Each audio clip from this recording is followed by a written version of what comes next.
Hey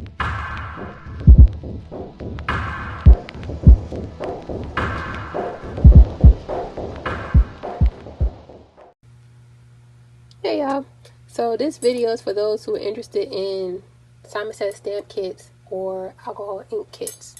This I got years ago. I'm going to give you a rundown. When you get a Simon Says stamp kit, it comes in a box, a brown box, and those are usually inside of a paper envelope. I bought these type of folders or holders years ago to hold all of my stamp kits. I showed this in a previous video if you were interested in them.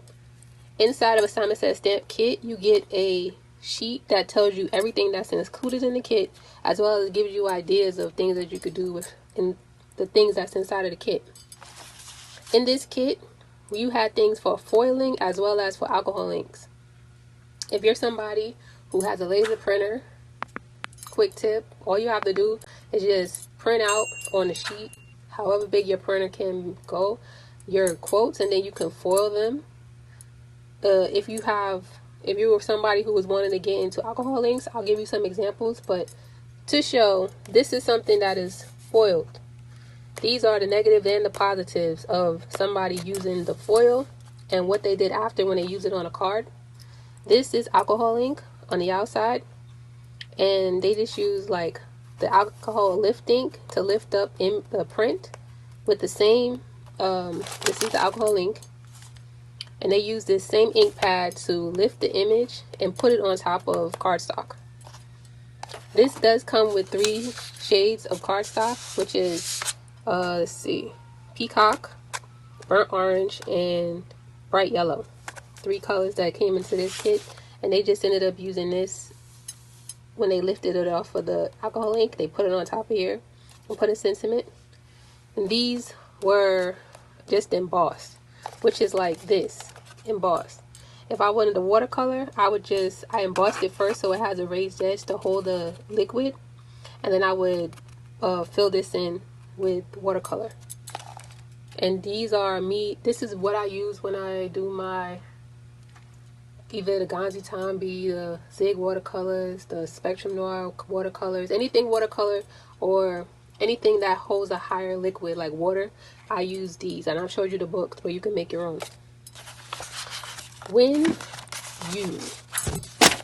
If you have a printer, like I said, you could just print out the quote onto a piece of paper and then just foil it with these sheets. These are what these sheets look like originally, and these are Gina K's sheets. I ended up cutting them down, and I could use these left over. This is what came after I had already foiled some of them. I ended up giving them as cards. So I gave the negative, these are the positives, or vice versa. I'll use this as a card. They come with 12 sheets inside of this kit. They come in different sizes. And I also have bought foil myself. So rose gold and colors like that they don't have inside this kit. I bought those. And I would just literally print out designs and then foil them real quick, and then I would put them in for like Christmas gift cards. Something simple, something quick. These are how the fancy foils look. Gina K Designs Fancy Foils by Thermoweb. You can buy foil in a roll. You could buy them in sheets. It's cheaper to get it in a roll and then cut down what you want. It's up to you. They come in different colors. They have glitter. They have plain. It's up to you which one you want to do. Now, one of the things that I do, first let me say, this is regular printer paper. Regular printer paper that is with a laser printer. Okay. With this is HP paper. I bought a box of this years ago for my alcohol inks as well as for my prints. When I'm doing something, and I'll show you in a second. I'll find it.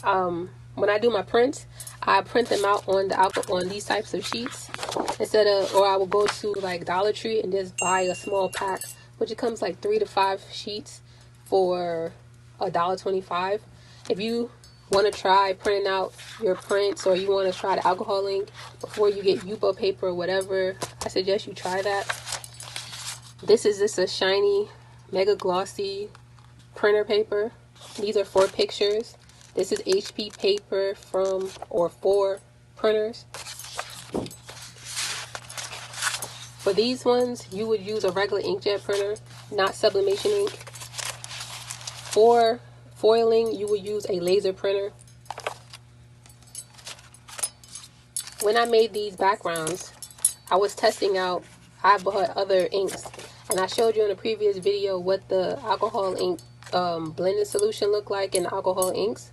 I was just playing around with it. I wanted to see what would happen. I didn't want to waste the Yupo paper, which looks like this. Yupo paper. This is actually like a plastic. It's a thicker paper. It gives you the feel of something like a thick cardstock, but it's bendable. It's not easily torn.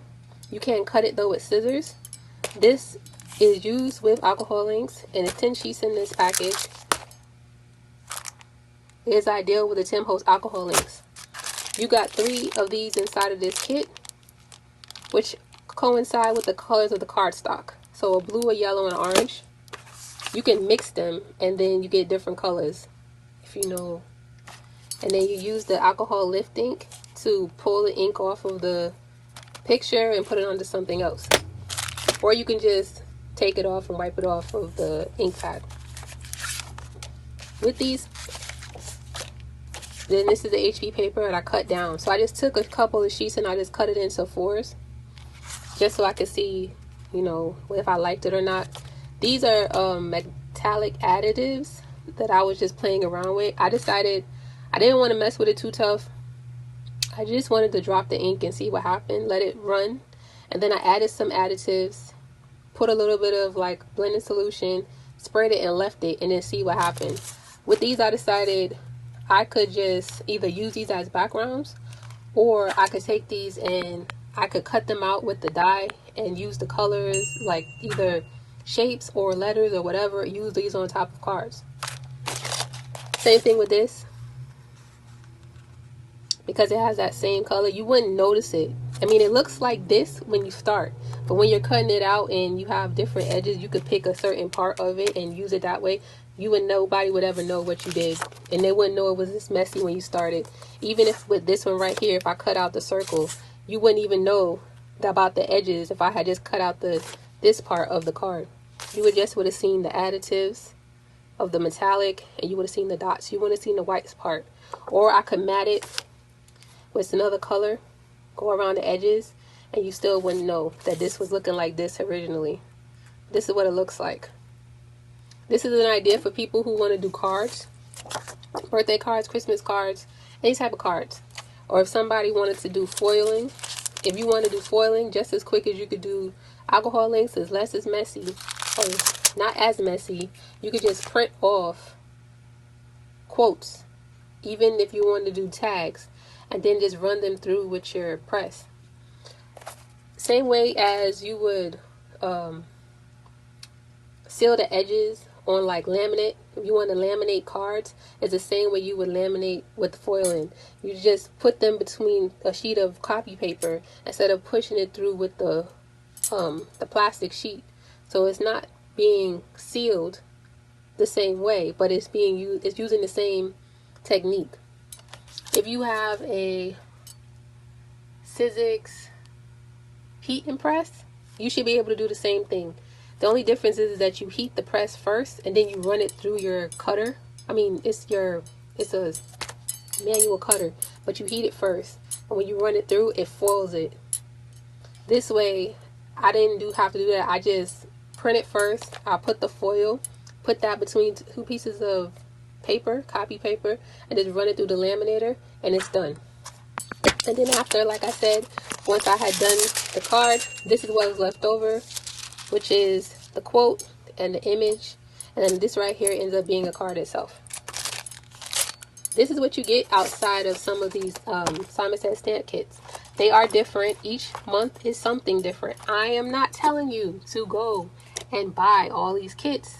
They can be costly unless you have a subscription, and even then it can be costly. I'm saying that if it was something that you were interested in trying, sometimes you could get good finds inside of the kits. If you didn't want to try the kit itself, but you wanted to try some of these things, I'm pointing out certain things that you can try, like with the alcohol inks, the alcohol lift ink, and the blending solution with the HP paper or the UFO paper.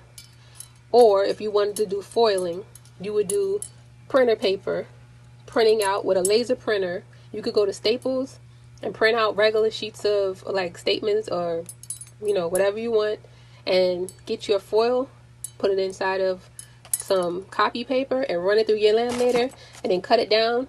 You got cards. Those are two options for you. Hope this helps. Later, y'all. Also, this is embossed. This is the same stamp that they had inside of the kit.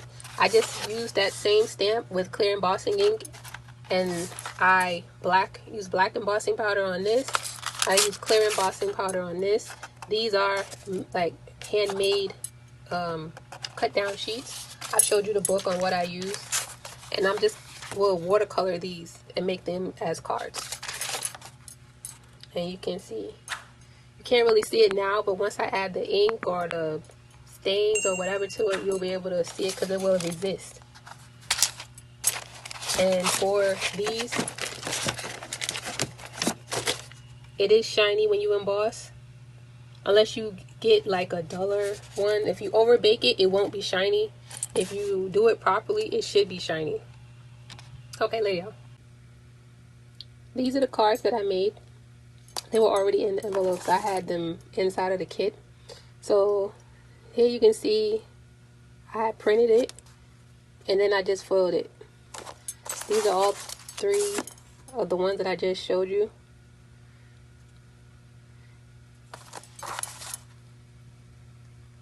And they are glossy.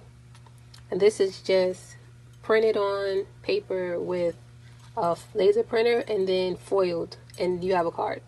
You don't have to go and color them in unless you want to. Okay.